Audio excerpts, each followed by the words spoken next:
नमस्कार साथियों, मैं कुंदन कुमार स्वागत करता हूं भविष्य निर्माण शिक्षण संस्थान के इस ऑनलाइन परिवार में। दोस्तों, आज के इस वीडियो में हम देखेंगे कल के दिनों में घटित देश विदेश में राष्ट्रीय व अंतर्राष्ट्रीय खबरें जो आगामी आपकी किसी भी परीक्षा के दृष्टिकोण से बेहद ही महत्वपूर्ण होने वाले। चाहे आप किसी भी राज्य स्तरीय परीक्षा की तैयारी कर रहे हो, केंद्र स्तरीय परीक्षा की तैयारी कर रहे हो, उन सभी परीक्षाओं के दृष्टिकोण से यह सेशन आपके लिए रामबाण साबित होने वाला है। आप वीडियो के लास्ट तक बने रहिएगा। वीडियो के लास्ट में आपसे क्वेश्चन पूछा जाएगा जिसका उत्तर आपको कमेंट सेक्शन में देना रहता है। तो चलिए शुरू करते हैं, आगाज करते हैं, श्री गणेश करते हैं आज के इस सेशन का एक मोटिवेशनल कोटेशन के साथ। तो क्या है दोस्तों, सफल होने का एक ही रहस्य है। अगर आपको जिंदगी में वास्तव में सफल होना है तो उसका एक ही रहस्य है। क्या रहस्य है? ज़्यादा से ज़्यादा लोगों को क्या कीजिए, नाराज कीजिए। चलिए शुरू करते हैं आगे। जो कल वीडियो के लास्ट में आपसे क्वेश्चन पूछा गया था दोस्तों कि भारत की सबसे बड़ी सौर बैटरी परियोजना का अनावरण कहाँ किया गया है, यानी भारत की सबसे बड़ी सौर बैटरी परियोजना का अनावरण कहाँ किया गया है? तो छत्तीसगढ़ में किया गया। कहाँ किया गया है दोस्तों? छत्तीसगढ़ में किया गया है। चलिए आज का जो पहला क्वेश्चन जो दिवस से आता है आपके सामने है, आपकी स्क्रीन पर है। धूम्रपान निषेध दिवस कब मनाया जाता है? यानी धूम्रपान यानी किसी भी प्रकार का धूम्रपान, जैसे आप स्क्रीन पर देख रहे हो, सिगरेट हुआ, ये बीड़ी हुआ, गुटखा हुआ, शराब हुआ, किसी भी प्रकार के धूम्रपान करना हमारे स्वास्थ्य के लिए क्या होता है दोस्तों, बेहद ही हानिकारक होता है। उससे हम तरह तरह के बीमारियों से ग्रसित हो सकते हैं। तो उसके निषेध के लिए हर एक साल 13 मार्च को नहीं दोस्तों, हर एक साल जान लीजिएगा, यहाँ पे हर एक साल मार्च के दूसरे बुधवार को, मार्च के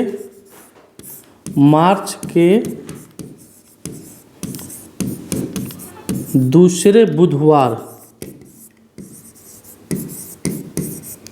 मार्च के दूसरे बुधवार को मनाया जाता है धूम्रपान निषेध दिवस।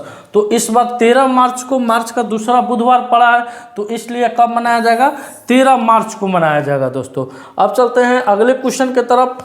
आप दोस्तों इसका स्क्रीनशॉट लेते चलिएगा, पीडीएफ बना के डाल दिया जाता है ग्रुप में। अगला क्वेश्चन है दोस्तों, अभी तक जो मार्च महीना में जो भी दिवस मनाए गए हैं उसको विदिन 30 सेकंड में आपके सामने हम रख दे रहे हैं। शून्य भेदभाव दिवस 1 मार्च को मनाया जाता है। नागरिक सुरक्षा दिवस 1 मार्च को मनाया जाता है। विश्व वन्य जीव दिवस 3 मार्च को मनाया जाता है। विश्व श्रवण दिवस 3 मार्च को भी मनाया जाता है। राष्ट्रीय सुरक्षा दिवस 4 मार्च को मनाया जाता है। घना स्वतंत्रता दिवस 6 मार्च को मनाया जाता है। जन औषधि दिवस 7 मार्च को मनाया जाता है। और अंतर्राष्ट्रीय महिला दिवस 8 मार्च को मनाया जाता है। और मॉरिशस स्थापना दिवस 12 मार्च को मनाया जाता है। इस क्वेश्चन पर आगे में हम चर्चा करेंगे दोस्तों। अब चलते हैं अगले क्वेश्चन पर, नेक्स्ट क्वेश्चन पर। नेक्स्ट क्वेश्चन है दोस्तों, हरियाणा में फिर से खेला हो गया है। क्या हो गया है? हरियाणा में फिर से खेला हो गया। नहीं, हाल ही में हरियाणा के नए मुख्यमंत्री कौन बने हैं? नायब सिंह सैनी, मनोहर लाल खट्टर, दुष्यंत चौटाला की इनमें से कोई नहीं। तो सब अभी तो मनोहर लाल खट्टर वर्तमान में हरियाणा के मुख्यमंत्री थे, लेकिन अब इन्होंने क्या दे दिया, अपने पूरे कैबिनेट के साथ इन्होंने अपना इस्तीफा दे दिया। अब हरियाणा के नए मुख्यमंत्री नायब सिंह सैनी बने हैं। कौन बने हैं दोस्तों? नायब सिंह सैनी बने हैं हरियाणा के नए मुख्यमंत्री। और दुष्यंत चौटाला दोस्तों यह उप मुख्यमंत्री थे, किसके साथ? मनोहर लाल खट्टर के साथ। तो जब बीजेपी का इससे गठबंधन टूटा है तो सरकार की राय, और अब बीजेपी फिर से नया सरकार बनाई है, तो उसके नए मुख्यमंत्री नायब सिंह सैनी बने हैं। ये आपके तस्वीर में दिख रहे होंगे, एकदम मुस्कुराता चेहरा, हंसता हुआ व्यक्ति नायब सिंह सैनी।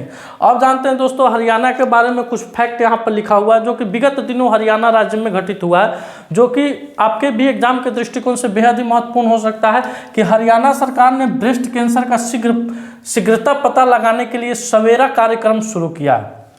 आप सभी जानते हैं कि स्त्रियों में सबसे अधिक कैंसर ब्रेस्ट कैंसर ही होता है दोस्तों। भारत अंतर्राष्ट्रीय विज्ञान महोत्सव 2023 फरीदाबाद में हुआ। हरियाणा के मुख्यमंत्री ने वन मित्र योजना शुरू की है। हरियाणा सरकार ने विदुर अविवाहित लोगों के लिए मासिक पेंशन की घोषणा की है।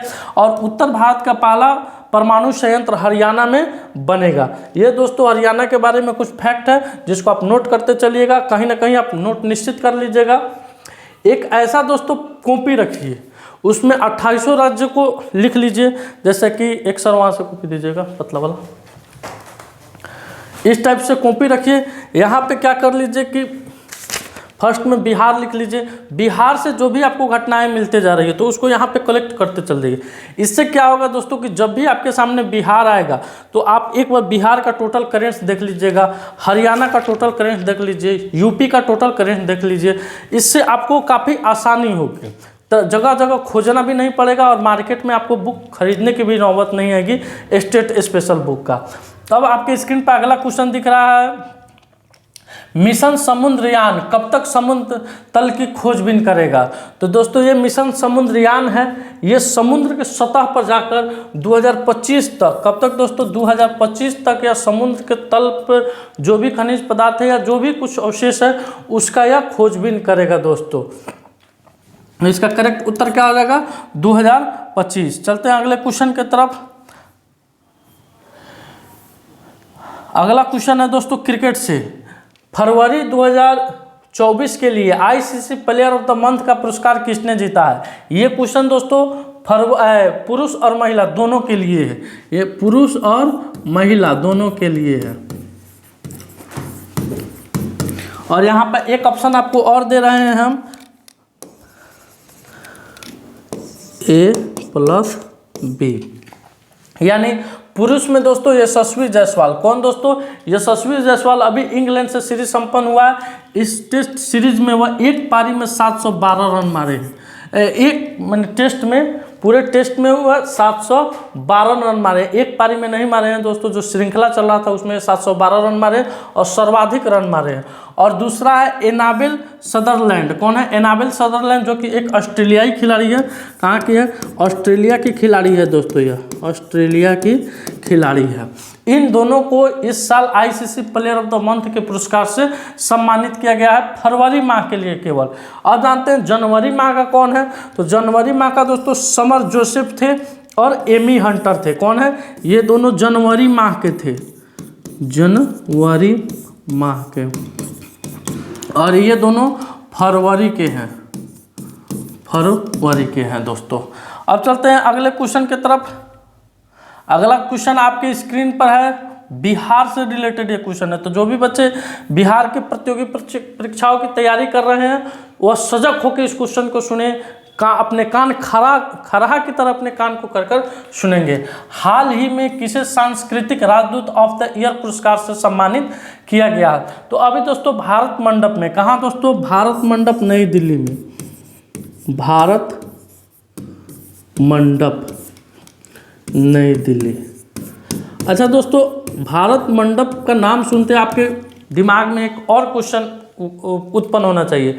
G20 का जो समिट हुआ था, G20 का समिट हुआ कहाँ हुआ था, भारत मंडप में ही हुआ था। और दुनिया की सबसे बड़ी नटराज की प्रतिमा, दुनिया की सबसे बड़ी नटराज की प्रतिमा,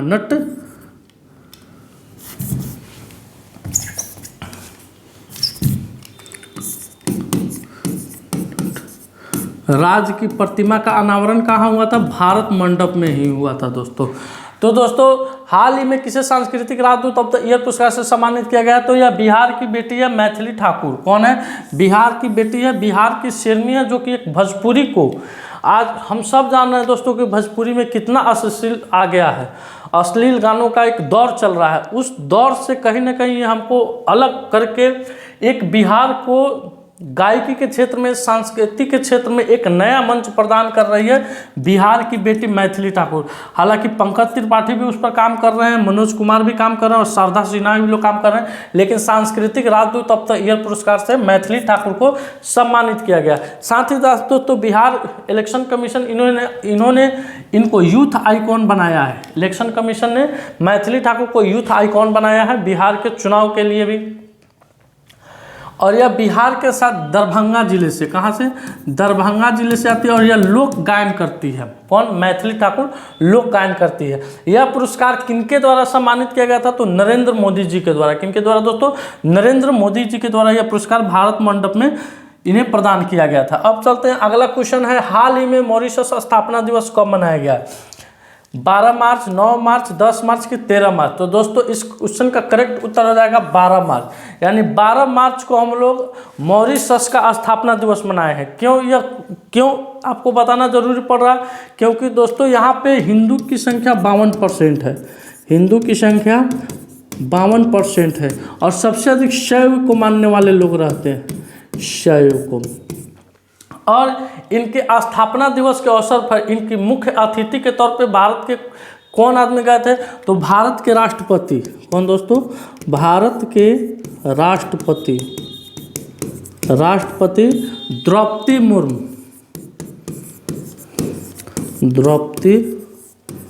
मुर्मू, मुख्य अतिथि के तौर पर, मुख्य अतिथि के तौर पर वहाँ इन्होंने शिरकत की थी। अब जानते हैं दोस्तों कि मॉरिशस कब आज़ाद हुआ, यानी अंग्रेज़ों की गुलामी से यह कब आज़ाद हुआ? तो मॉरिशस 1968 में, कब दोस्तों? 1968 में स्वतंत्र हुआ। और 1992 ईस्वी में मॉरिशस में लोकतंत्र बहाल हुआ। 1992 ईस्वी में मॉरिशस में लोकतंत्र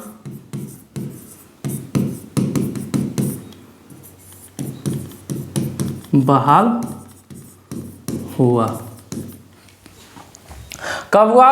1968 ईस्वी में स्वतंत्र हुआ, 1992 ईस्वी में मॉरिशस में लोकतंत्र बहाल हुआ। हिंदू 52% रहते हैं, शैव धर्म को मानने वाले ज़्यादा रहते हैं, और मुख्य अतिथि के तौर पर द्रौपदी मुर्मू गई थी दोस्तों।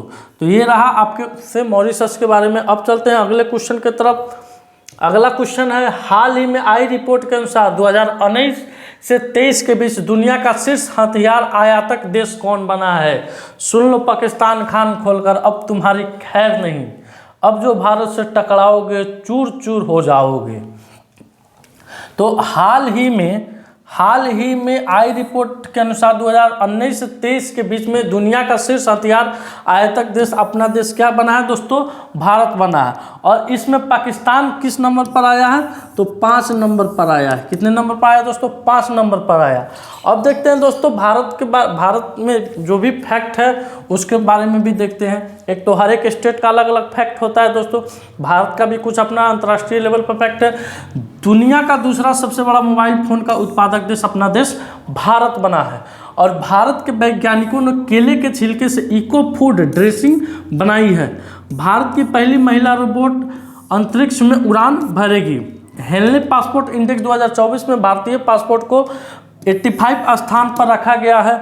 और डेनमार्क ने भारत में हरित ईंधन गठबंधन की शुरुआत की है दोस्तों। तो ये भारत के बारे में कुछ फैक्ट है जिसको आप नोट कर लीजिएगा, या नोट किए होइएगा तो उसको रिवीजन करते रहिएगा।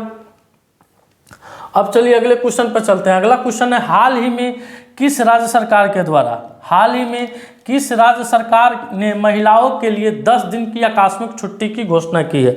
तो दोस्तों उड़ीसा सरकार द्वारा, उड़ीसा के मुख्यमंत्री नवीन पटनायक जी के द्वारा, किनके द्वारा? नवीन पटनायक जी के द्वारा उड़ीसा में महिलाओं के लिए 10 दिन की आकस्मिक, यानी अगर वह महावरी में जा रही है या किसी प्रकार की उसमें कोई समस्या हो रही है तो उन्हें 10 दिन की आकस्मिक छुट्टी देने की घोषणा किस सरकार के द्वारा की गई है? उड़ीसा सरकार के द्वारा की गई है, उड़ीसा के मुख्यमंत्री नवीन पटनायक जी के द्वारा। अब देखते हैं उड़ीसा के बारे में कुछ फैक्ट है। केंद्रीय मंत्री धर्मेंद्र प्रधान ने उड़ीसा के संबलपुर में भारत के पहले स्किल इंडिया सेंटर का उद्घाटन किए हैं। अभी धर्मेंद्र प्रधान जी दोस्तों भारत के शिक्षा मंत्री भी है। उड़ीसा सरकार ने स्वयं योजना लॉन्च की है।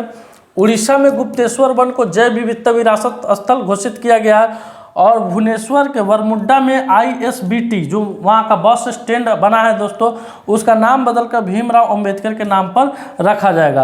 और उड़ीसा के रेड आंट चटनी को GI टैग मिला हुआ है। वहाँ पे इस चटनी को, रेड आंट चटनी को काफ़ी अच्छा तरीका से खाया जाता है, हमारे यहाँ तो नहीं खाया जाता है। अगला क्वेश्चन है, हाल ही में किसने NCSC के अध्यक्ष का कार्यभार संभाला है? तो इसका करेक्ट उत्तर हो जाएगा दोस्तों किशोर मकवान। क्या हो जाएगा? किशोर मकवाना। अब चलते हैं अगले क्वेश्चन की तरफ। अगला क्वेश्चन है आपके,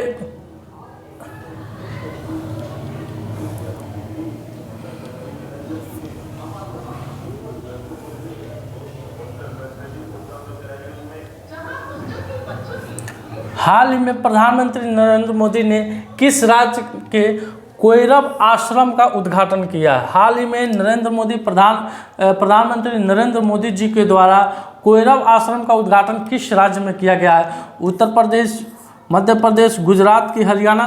तो इस क्वेश्चन का करेक्ट उत्तर हो जाएगा दोस्तों गुजरात। अभी गुजरात में भारत के प्रधानमंत्री के द्वारा कोइरव आश्रम, जो कि महात्मा गांधी से किससे रिलेटेड है? महात्मा गांधी से यह रिलेटेड है, उसका उद्घाटन किया गया। अब देखते हैं गुजरात के बारे में कुछ फैक्ट है। राजकोट स्टेडियम का नाम निरंजन शाह के नाम पर रखा जाएगा। गुजरात के फल करघी खरेक को जीआई टैग मिला है। भारत का सबसे बड़ा थिएटर फेस्टिवल भारत रंग महोत्सव करघ में शुरू हुआ है। दक्षिण कोरियाई कंपनी सिमटेक गुजरात के सानंद में सेमीकंडक्टर संयंत्र स्थापित करेगा। गुजरात ने 2026 से 27 तक $500 अरब अर्थव्यवस्था करने का लक्ष्य रखा है। तो ये गुजरात के बारे में कुछ फैक्ट है जिसको आपको दोस्तों नोट करते चलना है। अगला क्वेश्चन है, राष्ट्रीय पैरा बैडमिंटन चैंपियनशिप की मेजबानी कौन सा शहर करेगा? राष्ट्रीय पैरा बैडमिंटन चैंपियनशिप की मेजबानी कौन सा शहर करेगा? दिल्ली, लखनऊ, जमशेदपुर की रांची? तो दोस्तों इसका करेक्ट उत्तर हो जाएगा जमशेदपुर। कब से इसकी शुरुआत होगी? 19 मार्च से। कब से शुरुआत होगी दोस्तों? 19 मार्च से इसकी शुरुआत होगी। अब बढ़ते हैं अगले क्वेश्चन। अगला क्वेश्चन है कि दुनिया के टॉप 50 बेस्ट सैंडविच में बड़ा पाव को कौन सा स्थान मिला है? यानी दुनिया के टॉप 50 बेस्ट सैंडविच में बड़ा पाव को कौन सा स्थान मिला है? तो दोस्तों इसमें बड़ा पाव को 19वां स्थान मिला है। कौन सा स्थान मिला है? बड़ा पाव को 19वां स्थान मिला है, यानी यह 19 नंबर पर है। कितने में? 50 में 19 मार्क्स लाया है। यह किस राज्य का फेवरेट यानी डिश में आता है? तो महाराष्ट्र के लोग इसके ज़्यादा शौकीन है बड़ा पाव खाने का। चलिए अगले क्वेश्चन की तरफ चलते हैं। अगला क्वेश्चन है, आज का सवाल है जो कि आपसे पूछा जाता है, हाल ही में किस राज्य सरकार के द्वारा बैगलेस स्कूल पहल शुरू की गई है? हाल ही में किस राज्य के सरकार के द्वारा बैगलेस स्कूल पहल शुरू की गई है? मध्य प्रदेश, बिहार, राजस्थान की उड़ीसा? इसका करेक्ट उत्तर आपको दोस्तों कमेंट सेक्शन में जाकर देना है। दोस्तों अगर यह वीडियो आपको अच्छा लगे तो वीडियो को लाइक कीजिएगा, शेयर कीजिएगा, कमेंट कीजिएगा, अपना सुझाव दीजिएगा। जो भी मिस्टेक होता है उसके बारे में ज़रूर बताइएगा, क्योंकि गिर कर संभल के उठना और उठ कर चलना, इसी से इतिहास को रचा जाता है दोस्तों। तो आप लोग अच्छा करते हैं, कमेंट सेक्शन में देते हैं। सर का शादी संपन्न हो गया है, सब चीज़ अब धीरे धीरे अपने अनुरूप कार्यक्रम शुरू हो गया है। अगर आप इस चैनल पर नए हैं, चैनल को सब्सक्राइब जरूर कीजिएगा, लाइक कीजिएगा, शेयर कीजिएगा। मिलते हैं आपसे अगले वीडियो में इसी जोश के साथ। तब तक के लिए धन्यवाद। अपना ख्याल रखिएगा। भारत माता की जय।